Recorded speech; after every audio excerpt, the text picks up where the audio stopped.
40 पर कॉल करिए।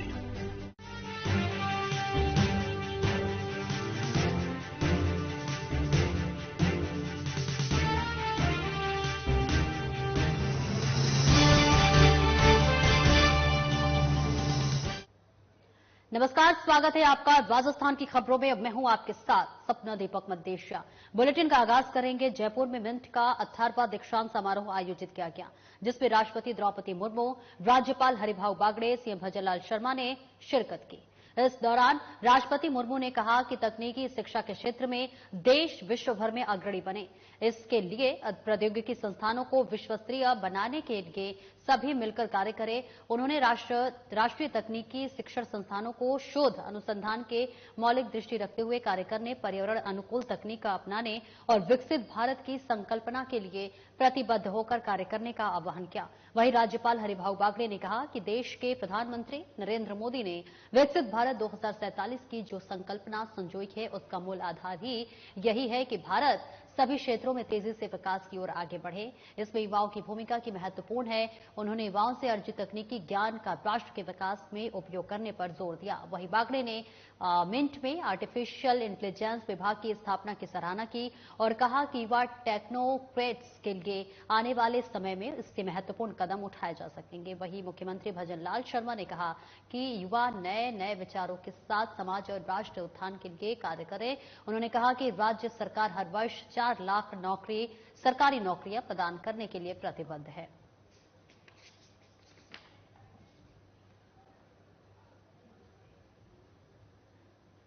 और वहीं जवाहरलाल नेहरू अस्पताल में बने पीडियाट्रिक ब्लॉक में बच्चों का इलाज शुरू हो गया है। मंगलवार को प्रदेश के मुख्यमंत्री भजनलाल शर्मा ने वर्चुअल इसका उद्घाटन किया था। विधानसभा अध्यक्ष वेदनानी ने कहा कि अजमेर में चिकित्सा सुविधा बढ़े और आधुनिक रहे और इस दृष्टि से यहां पर पीडियाट्रिक वार्ड और गर्ल्स हॉस्टल्स सहित पार्किंग की शुरुआत की गई है। पीडियाट्रिक वार्ड वास्तव में पूरे राजस्थान में आधुनिक बना हुआ है। उन्होंने कहा कि आगामी दिनों में जल्द ही मेडिसिन ब्लॉक का भी शुभारंभ किया जाएगा और इस ब्लॉक में पलंग और जीवन रक्षक मशीनरी की भी लगाई जाएगी और ये भवन फायर प्रूफ और वातानुकूलित है। करीब 35 करोड़ की लागत से 244 पलंग की क्षमता का ये ब्लॉक बनकर तैयार हुआ है। अजमेर में चिकित्सा सुविधाएं बढ़े, आधुनिक रहें, इस दृष्टि से यहाँ पर आधुनिक पीडियाट्रिक वार्ड, यहाँ पर गर्ल्स हॉस्टल पीजी और साथ में पार्किंग, 3 काम बनने शुरू हुए। चौथा एक मेडिसिन ब्लॉक का भी यहाँ पर रचना हुई। तो स्मार्ट सिटी के माध्यम से चारों बनने शुरू हुए। कल हमारे माननीय मुख्यमंत्री जी ने तीनों का लोकार्पण किया। आज तीनों का निरीक्षण करके इसका शुभारंभ अभी आज किया है। उस शुभारंभ में पीडियाट्रिक वार्ड वास्तव में पूरे राजस्थान में सर्वश्रेष्ठ बना है, 5 स्टार बना है। यहाँ कुल मिला के 210 बेड है। और वहीं पाली जिला प्रभारी मंत्री और स्वायत्त मंत्री राजस्थान सरकार झाबर सिंह खरबा 2 दिवसीय पाली दौरा पूर्व कर जयपुर के लिए रवाना हुए हैं। सर्किट हाउस में मीडिया से रूबरू होते हुए उन्होंने बताया कि पाली में हुई अतिवृष्टि और भारी बरसात के चलते लोगों को भारी मुश्किलें उठानी पड़ रही है और अभी जिला मुख्यालय की अनेक कॉलोनियां जलमग्न पड़ी है। जिला मुख्यालय पर जलभराव की स्थायी निकासी के समाधान के लिए सर्वे कराने के लिए निर्देश जारी कर दिए गए हैं और शीघ्र ही नए नाला निर्माण करवाए जाएंगे और पानी भराव स्थलों पर स्थायी समाधान के लिए सरकार तुरंत प्रभाव से फैसला लेगी और राहत पहुंचाई जाएगी।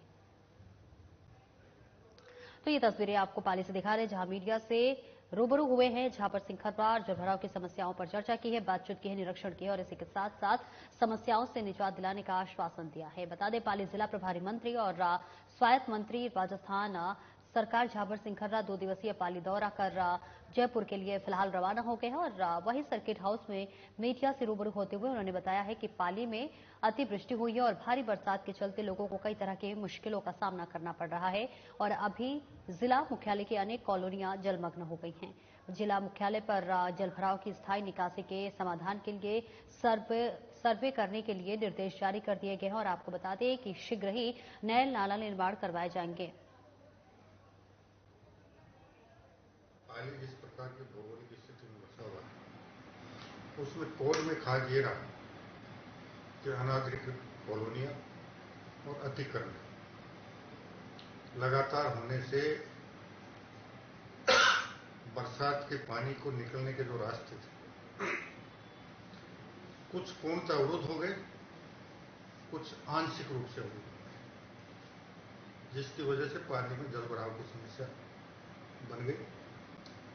अभी मैंने पिछले दौरे के समय जब मैं आया था, एक कॉलोनी में पानी भरा हुआ था, पानी पंपों के जरिए निकाला जा रहा था। उसके बगल में एक नाला था। बातचीत चली तो वहां कॉलोनी बसने के बाद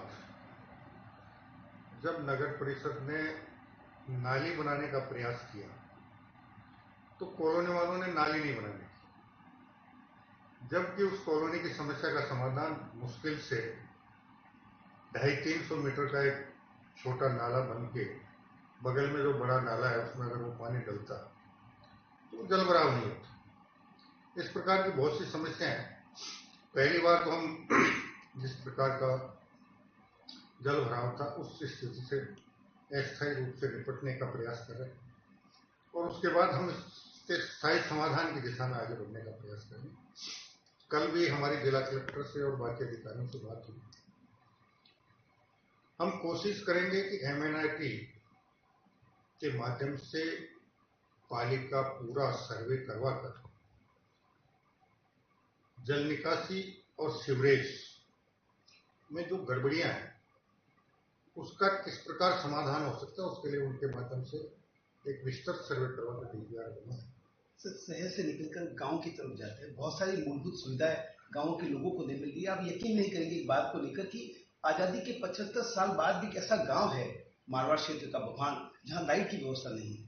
उम्मीदें बहुत सारी है आपसे, क्या निष्कर्ष निकल पाया है? लगता ये भी है कि शायद प्रकृति का कहर एक बार फिर बरसेगा, उसके लिए भी हमने अग्रिम तैयारी, और अगर नहीं बरसे तो इस जल भराव के बाद मौसमी बीमारियों की जो संभावनाएं बनती हैं उसके संबंध में भी हमने चर्चा परिचर्चा करके आवश्यक कदम अवश्य उठाने का निर्देश दिए। और वही प्रदेश में 7 सीटों पर विधानसभा उपचुनाव होंगे, जिसे लेकर कांग्रेस, बीजेपी और अन्य दलों ने तैयारियां शुरू कर दी है। कांग्रेस की ओर से सभी सीटों पर जीत दर्ज करने के लिए लगातार मैराथन बैठकों का दौर जारी है और आज प्रदेश कांग्रेस कमेटी के वॉर रूम की बड़ी बैठक की गई है। विधानसभा चुनाव को लेकर के बैठक अहम मानी जा रही है, जिसमें अखिल भारतीय कांग्रेस कमेटी के राजस्थान प्रभारी सुखजिंदर सिंह रंधावा भी शामिल हैं। राजस्थान प्रदेश कांग्रेस कमेटी के महासचिव और मीडिया प्रभारी स्वर्णिम चतुर्वेदी ने बताया कि विधानसभा उपचुनाव को लेकर फीडबैक लिया। इस दौरान झुंझुनू, दौसा, दिवली, उनग्यारा, खिमसर, सलुम्बा, चौरासी और रामगढ़ विधानसभा क्षेत्रों के लेकर बैठक हुई और इस बैठक में टिकट को लेकर समीक्षा की जाएगी। तो देखिए, प्रदेश में 7 सीटों पर विधानसभा उपचुनाव होने वाले हैं और इसको लेकर कांग्रेस, बीजेपी और राज्य तमाम दल हैं वो तैयारियां शुरू कर दी है। वहीं कांग्रेस की ओर से सभी सीटों पर जीत दर्ज करने के लिए लगातार मैराथन बैठकों का दौर जारी है और बैठकों की तस्वीरें आपको दिखा रहे हैं। और इस बीच आज प्रदेश कांग्रेस कमेटी के वॉर रूम में बड़ी बैठक की गई है। विधानसभा चुनाव को लेकर ये बैठक बहुत ही अहम माना जा रहा है। 7 सीटों पर विधानसभा चुनाव होने वाले हैं, विधानसभा उपचुनाव होने वाले हैं और वही जिसमें अखिल भारतीय कांग्रेस कमेटी के राजस्थान प्रभारी सुखजिंदर सिंह रंधावा भी इसमें शामिल हैं। आपको बता दें कि राजस्थान प्रदेश कांग्रेस कमेटी के महासचिव और मीडिया प्रभारी स्वर्णिम चतुर्वेदी ने बताया है कि विधानसभा उपचुनाव को लेकर फीडबैक लिया। इस मौके पर झुंझुनू, दौसा, देवली, उनग्यारा, खिमसर, सलम्बर, चौरासी और रामगढ़ विधानसभा क्षेत्रों को लेकर बैठक हुई है और इस बैठक में टिकट को लेकर समीक्षा की जाएगी। तो देखिए, 7 सीटों पर राजस्थान में विधानसभा उपचुनाव होने वाले हैं और जिसके लिए मंथन का दौर शुरू हो गया है। कांग्रेस लगातार 7 सीटें जीतने के लिए लगातार मंथन करती हुई नजर आ रही है और उसके उपलक्ष्य में आज एक बैठक की गई है। बैठक चुनाव के मद्देनजर बेहद अहम मानी जा रही है और इसी के साथ साथ आपको बता दें, कांग्रेस के अलावा बीजेपी भी अब इसमें निरीक्षण करते हुए बैठक करते हुए नजर आ रही है। जयपुर में सब इंस्पेक्टर भर्ती परीक्षा 2021 के पेपर लीक के मामले में एसओजी की जांच की नए खुलासे हुए हैं। निलंबित मेंबर बाबूलाल कटारा ने पूछताछ में बताया है कि उसने फ्री में पेपर पूर्व मेंबर रामू राम रायका को दिया था। दोनों पुराने दोस्त थे, इसलिए उसने कोई पैसे नहीं लिए थे। दोनों आरोपियों से करीब 9 घंटे तक पूछताछ में कटारा ने बताया कि उसे पेपर कहां से मिला था। दरअसल राम रायका के बेटा बेटी की पेपर लीक में गिरफ्तारी के बाद रायका को भी करीब 16 दिन पहले गिरफ्तार किया गया था। पूछताछ में रायका ने बाबूलाल कटारा से पेपर मिलने की बात स्वीकार की थी। इसके बाद एसओजी ने कटारा को प्रोडक्शन वारंट पेपर गिरफ्तार किया गया था। कटारा पर रेट पेपर लीक का भी आरोप है।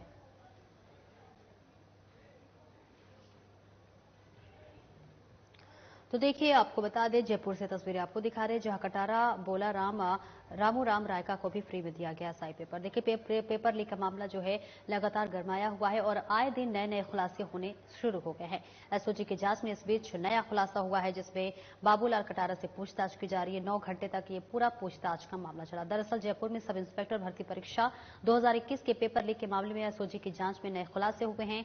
लंबित मेंबर बाबूलाल कटारा ने पूछताछ में बताया है कि उसने फ्री में पेपर पूर्व मेंबर राम रायका को दिया था, क्योंकि दोनों पुराने दोस्त थे, इसलिए उसने उससे कोई भी पैसे नहीं लिया और दोनों ही आरोपियों से लगभग 9 घंटे तक पूछताछ चली। कई बातों और कई अहम पहलुओं पर पूछताछ हुई, नए नए खुलासे सामने आए। कटारा ने बताया कि उसे पेपर कहां से मिला था। दरअसल आपको अब बता दें कि राम रायका के बेटा बेटी के पेपर लीक में गिरफ्तारी के बाद रायका को भी करीब 16 दिन पहले गिरफ्तार किया गया था, यानी उसके जो बेटे और बेटी थे उसे पहले ही गिरफ्तार किया जा चुका था।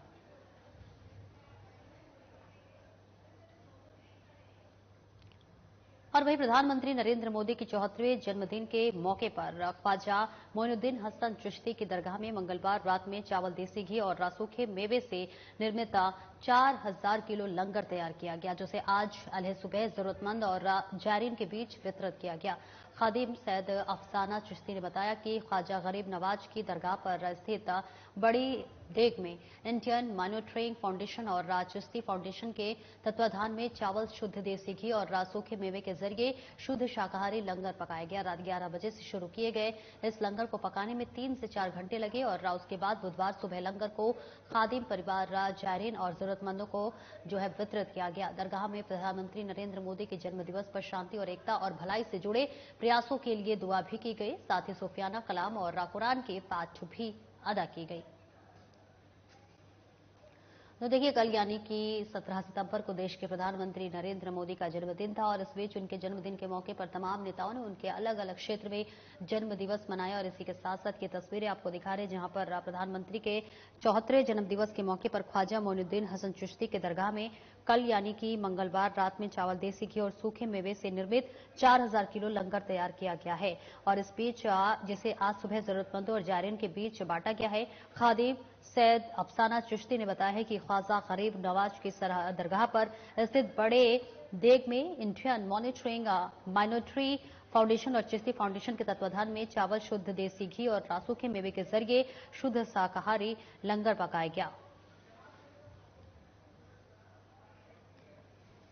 आज बारगाह गरीब नवाज से जो सदियों पुरानी एक सेवा का भाव से जो लंगर किया जाता है, आज 17 सितंबर को हमारे आदरणीय प्रधानमंत्री नरेंद्र मोदी जी की जो बर्थडे है और उसके साथ साथ जन्मदिवस की बधाइयों के साथ साथ जो सेवा पखवाड़ा शुरू हुआ है पूरे देश में, लोग अपनी अपनी जानिब से स्वच्छता अभियान चला रहे हैं, कोई पेड़ लगा रहे हैं, लंगर कर रहे हैं। उसी कड़ी के अंदर आज बारगाह गरीब नवाज में ये देग का लंगर, जो बड़ी शाही देग है, दुनिया की सबसे बड़ी कढ़ाई जिसमें शुद्ध शाकाहारी लंगर तैयार किया जाता है, आज ये तमाम जायरीन जो यहाँ पे हजारों की तादाद में मौजूद हैं उनको ये लंगर तकसीम किया जाएगा। और वहीं सोहेला निवासी युवक छोटू गुर्जर की संदिग्ध मौत को लेकर ग्रामीणों में भारी रोष व्याप्त है। मृतक युवक के परिजनों और ग्रामीणों ने धरना प्रदर्शन कर विरोध जताया है। बता दें कि आरोपी के खिलाफ सख्त से सख्त कार्रवाई की मांग की गई है।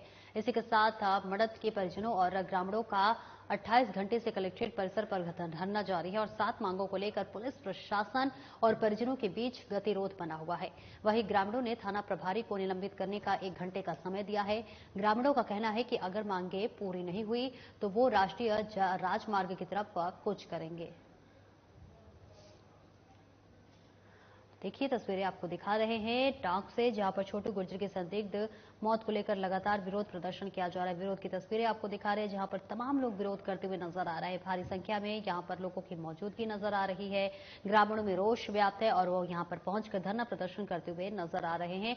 और इसी के साथ साथ आपको बता दें, सोहेला निवासी युवक छोटू गुर्जर की संदिग्ध मौत को लेकर ग्रामीणों में रोष व्याप्त है। मृतक युवक के परिजनों और ग्रामीणों ने धरना प्रदर्शन कर विरोध जताया है और आरोपी के खिलाफ सख्त से सख्त कार्रवाई की मांग की है। आपको बता दें कि मंडत के परिजनों और ग्रामीणों का जो है 28 घंटे से कलेक्ट्रेट परिसर के बाहर धरना जारी है और 7 मांगों को लेकर पुलिस प्रशासन और परिजनों का जो गतिरोध है वो बना हुआ है।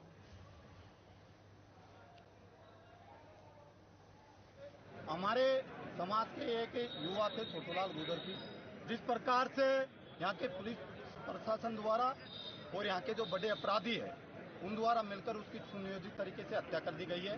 हमारे पूरे समाज की ओर से उनको अभी 1 घंटे का अल्टीमेटम दिया है।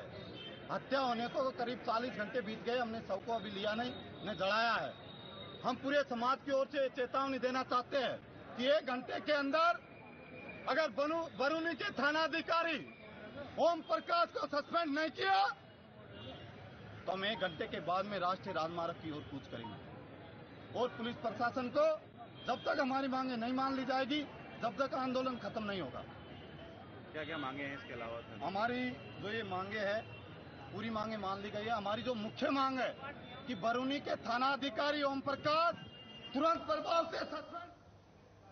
वहीं जिले के मारवाड़ जंक्शन उपखंड मुख्यालय राजकीय उच्च माध्यमिक विद्यालय प्रांगण में आगामी 29 तारीख को सदगुरु वेद श्री रामलाल जी सियाग के बाड़ी में संजीवनी मंत्र द्वारा विशाल सिद्ध योग कार्यक्रम का आयोजन हो रहा है।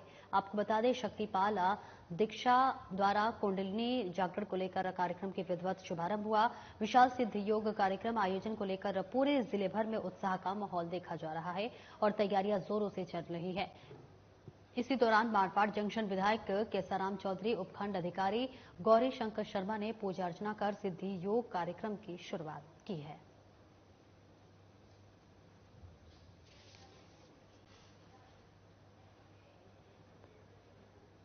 और वही कोटा जिले की रामगंज मंडी शहर में गणेश उत्सव की अनंत चतुर्दशी का जुलूस मंगलवार को देर रात तक धूमधाम से निकाला गया और शहर में आकर्षक झांकियों को सजाकर 8 मंडल द्वारा गणपति बप्पा का नगर भ्रमण करवाया गया, जिसमें 25,000 से अधिक लोग जो है जुलूस में शामिल हुए। जुलूस में गणपति के दर्शन और आकर्षक झांकियों को देखने के लिए बाजारों की सड़कें और मकानों की छतों पर लोगों का तांता लगा हुआ है। चतुर्दशी का जुलूस गणेश पंचायत की झांकी की अगुवाई में शुरू किया गया, जो रात करीब 1 बजे तक शहर में निकला, जिसके बाद सुकेत रोड से गणपति को 10 किलोमीटर दूर सुकेत आहू नदी पर ले जाया गया, जहां पर सभी मंडलों ने बप्पा की विशेष पूजन अर्चन कर विधिवत जल विसर्जन किया गया। तो ये तस्वीरें आपको दिखा रहे हैं, जहां पर बता दें कोटा जिले की रामगंज मंडी शहर में गणेश उत्सव की अनंत चतुर्दशी का जुलूस मंगलवार देर रात तक धूमधाम के साथ निकाला गया। शहर में आकर्षक झांकियों को सजाकर जो है 8 मंडलों द्वारा गणपति बप्पा का नगर भ्रमण करवाया गया और जिसमें 25,000 से अधिक लोग मौजूद रहे। जुलूस बताते चले कि गणपति के दर्शन और आकर्षक झांकियों को देखने के लिए इसमें हजारों के हजार लोग थे और बाजारों की सड़कें और मकानों की छतों पर लोगों का तांता लगा रहा। चतुर्दशी का जुलूस गणेश पंचायत की झांकी की अगुवाई में शुरू किया गया, तो वही जो रात करीब 1 बजे तक शहर में निकला, जिसके बाद सुकेत रोड से आपको बता दें गणपति को 10 किलोमीटर दूर सुकेत आहू नदी पर ले जाया गया, जहां पर सभी मंडलों ने बप्पा की विशेष पूजन अर्चन कर विधिवत जल विसर्जन किया गया। ये तस्वीरें आपको रामगंज मंडी से दिखा रहे हैं, जहां पर नम आंखों से बप्पा की विदाई दी गई।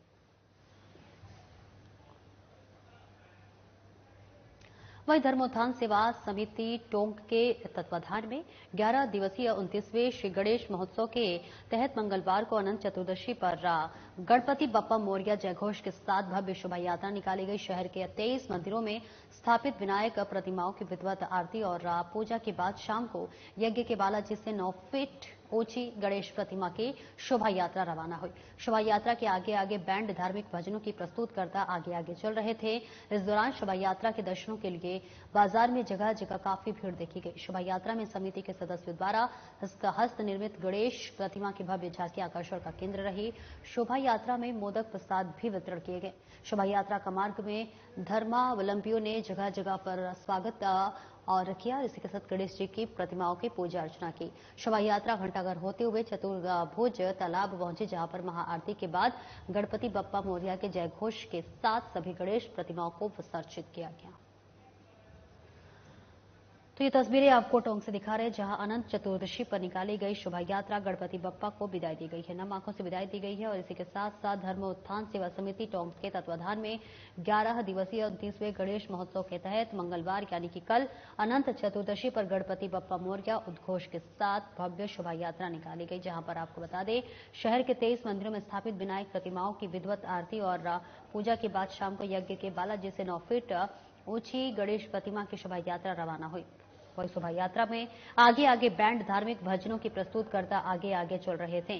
शोभा यात्रा में मोदक प्रसाद भी वितरण किए गए और शोभा यात्रा मार्ग में धर्मावलंबियों ने जगह जगह स्वागत किया और गणेश जी की प्रतिमाओं का पूजा अर्चन की गई। शोभा यात्रा घंटाघर होते हुए चतुर्भुज तालाब पहुंची, जहां महाआरती के बाद गणपति बप्पा मोरया के जयघोष के साथ गणेश प्रतिमाओं को विसर्जित किया गया।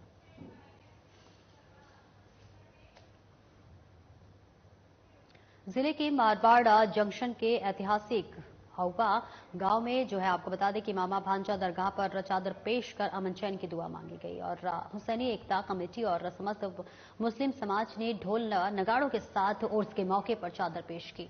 इस दौरान समाज के लोगों ने चादर चढ़ाकर देश में अमन चैन की दुआ मांगी। इस मौके पर अगवा पेश इमाम अगवा ने नाते रसूल पेश करके कार्यक्रम की शुरुआत की। ऐतिहासिक दरगाह पर सालाना वार्षिक उर्स आयोजन पर जिले भर से जायरीन पहुंचे और मामा भांजा दरगाह पर दुआ कर क्षेत्र में अमन खुशहाली की कामना की।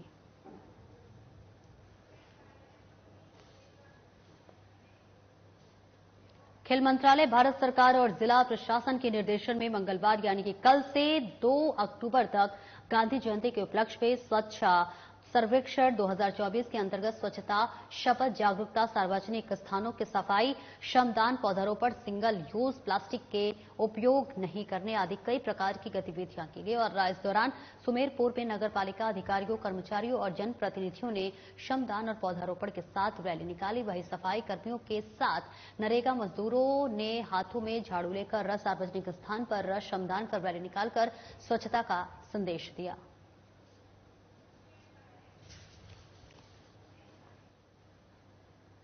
सुमेरपुर में मंगलवार को उपखंड और तखतगढ़ नगर पालिका क्षेत्र सहित आसपास के ग्रामीण क्षेत्रों में महिलाएं और पुरुषों ने जो है भाद्रपद मास की शुक्ल पक्ष की अनंत चतुर्दशी पर्व का व्रत रखकर भगवान विष्णु के अनंत रूप की पूजा अर्चना की और 14 गांठों वाला अनंत सूत्र बांधा गया। वहीं दोपहर 1:30 बजे कस्बे के ठाकुर जी मंदिर में पंडित निर्मल शास्त्री ने अनंत चतुर्दशी की कथा का श्रवण करवाया और अनंत चतुर्दशी पर्व को धूमधाम के साथ मनाया गया। वहीं नोई में ठाकुर जी के मंदिर में कथा का आवाजन पंडित महेश महाराज ने किया, जिसमें बड़ी संख्या में पुरुष और महिलाओं ने भाग लिया।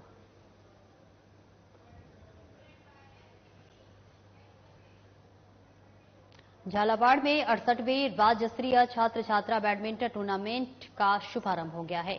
शहर के राजकीय खेल संकुल स्टेडियम में पूर्व आरपीएससी अध्यक्ष श्याम सुंदर शर्मा और जिला कलेक्टर अजय सिंह राठौर ने ध्वजारोहण कर प्रतियोगिता की शुरुआत की घोषणा की है। इसके बाद कार्यक्रम में प्रदेश के कई जिलों से आए खिलाड़ियों को 52 टीमों ने मार्च पास्ट कर परेड की। इस दौरान कार्यक्रम में स्कूली छात्र छात्राओं ने आकर्षक सांस्कृतिक कार्यक्रम का भी प्रस्तुतियां दी। वही कार्यक्रम को संबोधित करते हुए जिला कलेक्टर अजय सिंह राठौर ने कहा कि उन्हें उम्मीद है कि प्रतियोगिता में भाग लेने आए खिलाड़ी झालावाड़ में अपना उत्कृष्ट प्रदर्शन कर खेल की भावना से खेलकर प्रतियोगिता को सफल बनाएंगे। इस दौरान कार्यक्रम में मौजूद अतिथियों ने खिलाड़ियों को अच्छे खेल और प्रतियोगिता की सफलता के लिए भी शुभकामनाएं दी।